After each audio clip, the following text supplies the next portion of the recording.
Dans cette usine de Saint-Étienne de Crosset, on fabrique des emballages techniques à base de mousse. Implantée depuis 12 ans, l'entreprise prospère et compte aujourd'hui 35 salariés. Mais depuis plusieurs mois, 4 postes d'opérateurs sont toujours à pourvoir en CDI et ne trouvent pas preneur. La difficulté, c'est d'arriver à trouver des gens motivés déjà pour signer un CDI et rester parce que ce sont effectivement des niveaux à salaire plutôt bas et que c'est difficile de fidéliser ces gens-là.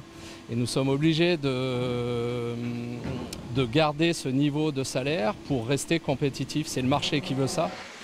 Alors, pour fidéliser ses employés, le chef d'entreprise a fait le choix de la formation en alternance et de la promotion interne, comme avec Alexandre, 33 ans. Arrivé il y a 10 ans en tant qu'intérimaire, il occupe aujourd'hui un poste de cadre. Au tout départ, j'ai commencé sur une scie à ruban en découpe. Après, j'ai été dans le secteur montage, où je m'occupais de 3 personnes. En fait, j'ai navigué à peu près dans tous les postes de la société. C'est quand même valorisant de voir qu'on nous permet de progresser sans rester en bas de l'échelle toute notre vie comme simple opérateur.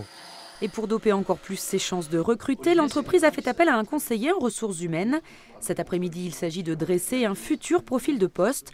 Informatique, commerciaux, techniciens, l'industrie recrute, mais peine toujours à séduire, faute d'image. Aujourd'hui, l'usineur n'a pas les mains dans le cambouis. Vous avez besoin d'avoir des connaissances en informatique, vous pilotez une machine à commande numérique, etc., etc. Et enfin, c'est des métiers qui produisent, donc il y a une valeur ajoutée, une valeur noble, on sert à quelque chose, on produit, et malheureusement ces arguments-là ne sont pas suffisamment connus.